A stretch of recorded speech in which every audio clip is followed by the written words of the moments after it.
لگا لو یہ ریت کے ذرات کی طرح اڑا دیے جائیں گے۔ آئیے آپ کو مثال سناتا ہوں۔ حدیث میں آتا ہے رسول اللہ صلی اللہ علیہ وسلم نے ایک صحابی کو دیکھا جو کافی کمزور ہو گئے۔ پوچھا کیا بات ہے، اتنا کمزور کیوں ہو گیا؟ سننا جی یہ پتہ نہیں وہابڑے کیا کہتے رہتے ہیں، کھانا سامنے رکھ کے قرآن پڑھ لیا جائے تو کیا حرج ہے، کھجور کی گٹھلیوں پہ آیت کریمہ کا ورد کرا لیا جائے تو کیا حرج ہے، قرآن خوانی کروا کے درویش کا منہ بھر کے اس سارے ثواب کو بلٹی مردے کے نام کر دیا جائے تو کیا حرج ہے، قبر پہ کھڑے ہو کے اذان دے لی جائے تو کیا حرج ہے، قبر پہ کھڑے ہو کے سورۃ یاسین پڑھ لی جائے تو کیا حرج ہے؟ حرج کیا ہے؟ حرج یہ ہے جن اعمال کا ذکر کر رہے ہو یہ عمل محمد کریم نے نہیں کیے، اس سے بڑا بھی کوئی حرج ہوگا؟ پوچھتے ہیں کیا بات ہے، کمزور کیوں ہے؟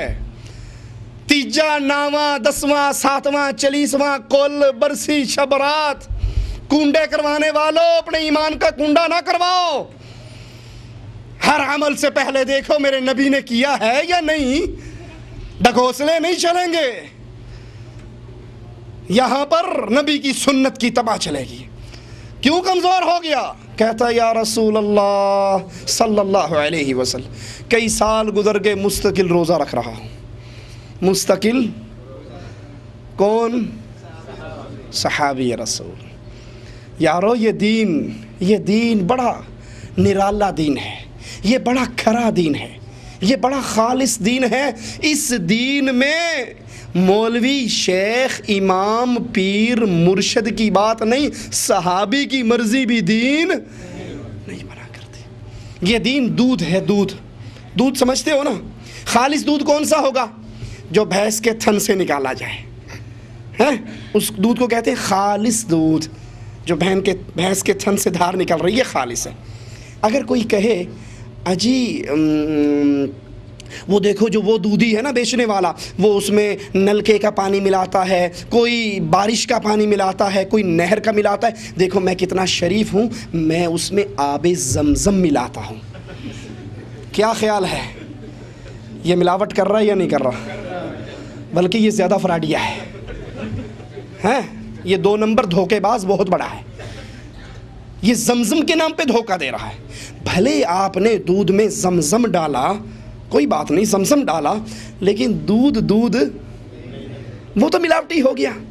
اس دین اسلام میں آپ پیر کو ڈالو، شیخ کو ڈالو، امام کو ڈالو، مرشد کو ڈالو، 12 کو ڈالو، 18 کو ڈالو، آپ نے دین محمد کو خالص نہیں رہنے دیا۔ خالص دین کیا ہے؟ قال اللہ قال الرسول، بس۔ اللہ اکبر۔ کہا 1 سال گزر گیا روزے رکھ، کئی سال گزر گئے روزے سے رہ رہا، راتوں کو تہجد پڑھنے والا۔ اللہ کے نبی نے کیا کہا؟ اب سوچ کس کی ہے یہ؟ وہ بھائی غور کریں جو کہتے ہیں جی مرنے کے بعد تیجا کروانے میں حرج کیا ہے، 7ویں میں حرج کیا ہے، 9ویں میں حرج کیا ہے، 10ویں میں حرج کیا ہے، قرآن ہی پڑھا جاتا۔ اس سے بڑا کون سا گستاخ ہوگا؟ کہہ رہا تھا قرآن خوانی بھی حرام ہے، قرآن پڑھنا حرام ہے، حرج کیا ہے؟ آؤ حرج بتاؤں۔ صحابی کہتے ہیں کئی سال گزر گئے مستقل روزے رکھ رہا ہوں۔ اللہ کے نبی نے فرمایا ما صام من صام الدہر، جس نے ہمیشہ روزہ رکھا اس کا ایک روزہ بھی اللہ قبول نہیں کرے گا۔ اللہ اکبر۔ یہ دین پنچایت کا نام نہیں ہے کہ بیٹھ کے مشورہ کر کے جو چنگا لگے وہ مان کے دین بنا لئیے، یہ پنچایت نہیں ہے، یہ اللہ کا اتارا ہوا دین ہے۔ فرمایا تو نے مستقل روزے رکھ رہا ہے، اور سن لے جو مستقل روزہ رکھتا ہے اللہ اس کا ایک روزہ بھی قبول نہیں کرتا۔ تو نے زمانے بھر کے روزے رکھے، اللہ کی رضا موجود ہے روزوں میں کس کی رضا ہے؟ اللہ کی، لیکن سنت محمد کریم کی مہر نہیں ہے، ساری عمر کے روزے برباد ہو گئے۔ اور اس کے بدلے میں رسول اللہ صلی اللہ علیہ وسلم فرماتے ہیں، حالانکہ یہ روزہ عمل کتنا عظیم ہے، اللہ کے پیارے حبیب نے فرمایا جو ایک روزہ اللہ کے لیے رکھ لیتا ہے، کتنے روزے؟ ایک روزہ۔ اللہ اس کے چہرے کو جہنم سے 70 سال دور کر دیتا ہے۔ جو ایک روزہ اللہ کی رضا کے لیے رکھ لے، رسول اللہ صلی اللہ علیہ وسلم فرماتے ہیں یہ جہنم سے اتنا دور ہو جاتا ہے جیسے کوے کا بچہ پیدا ہوتے ہی پرواز شروع کر دے، اڑتا رہے ساری عمر اڑتا رہے یہاں تک کہ مر جائے۔ جتنی یہ سفر طے کرے گا، ایک روزہ رکھنے سے اللہ اس کو جہنم سے اتنا دور کر دے گا۔ لیکن جب وہ روزہ محمدی روزہ نہ ہو تو ساری عمر کے روزے برباد۔ اور اس کے مقابلے پہ اگر سنت رسول موجود ہو تو اللہ کے نبی فرماتے ہیں جو رمضان کے روزے رکھے اور شوال کے 6 روزے رکھ لے، وہ ایسے ہے جیسے اس نے عمر بھر کے روزے رکھ لیے۔ اللہ اکبر، عمر بھر کے روزے رکھے، سنت محمد کے خلاف ایک بھی قبول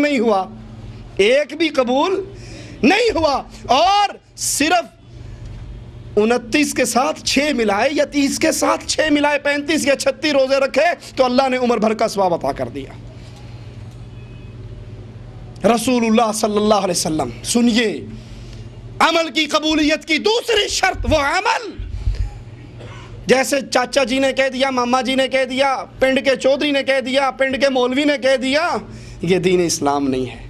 اللہ کے نبی عید کی نماز پڑھانے کے لیے جا رہے، ایک صحابی کی گھر کی نالی سے خون نکل رہا۔ ناراض نہ ہونا میری باتوں سے، ہو بھی جاؤ تو میں چندہ لینے نہیں آیا، قربانی کی کھالیں اکٹھی کرنے نہیں آیا، کہتا ہوں وہی بات، سمجھتا ہوں جسے حق، میں زہر حلاحل کو کبھی کہہ نہ سکا قط۔ صحابی کا گھر، امام کا گھر نہیں، شیخ اور مرشد کا گھر نہیں، صحابی کا گھر، خون نکل رہا۔ فرمایا ما ھذا دم، یہ خون کیسا ہے؟ کہتے ہیں یا رسول اللہ صلی اللہ علیہ وسلم، آج میں نے قربانی عید کی نماز سے پہلے کر لی، عید کی نماز سے پہلے ہی قربانی کر لی۔ کیوں؟ ہم نماز پڑھ کے آتے تھے، پھر قربانی کرتے تھے، پھر گوشت بنتا تھا، پھر فقیروں غریبوں میں جایا کرتا تھا، بڑا ٹائم لگ جاتا تھا۔ میں نے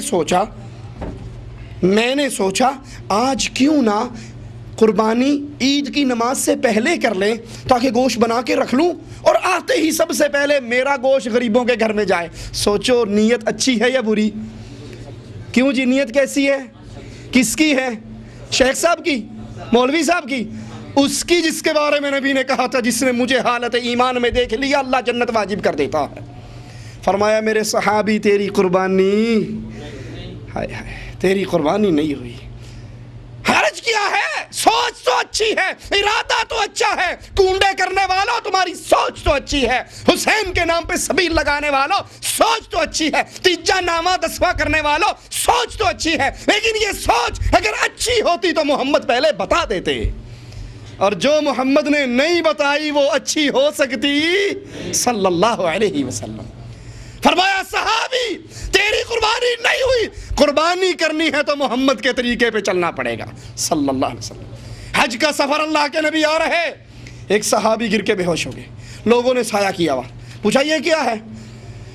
کہا یہ جب مدینے سے چلا تھا اس نے تبھی نیت کی تھی کہ حج کا سفر ہے، نبی کا ساتھ ہے۔ کتنا مبارک سفر ہے، کتنا مبارک سفر ہے، اتنا مبارک سفر۔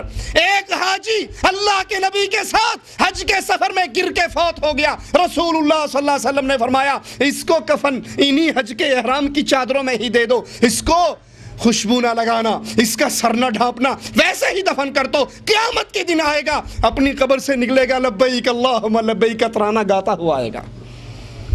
اتنا عظیم سفر، اور یہ بے ہوش پڑا ہے۔ کہا کیا بات ہے؟ کہا جب مدینے سے چلا تھا نیت کی تھی حج کا سفر ہے، سواری نہیں کروں گا، پیدل چلوں گا، کھانا نہیں کھاؤں گا، بھوکا رہوں گا، پانی نہیں پیوں گا، پیاسا رہوں گا، اور ساری مصیبتوں پہ صبر کروں گا، صبر کرنے سے اللہ راضی ہو جائے گا، اللہ ثواب دے گا۔ حج کا سفر ہے، نبی کا ساتھ ہے، اب برداشت سے باہر ہو گیا اور بے ہوش ہو گیا۔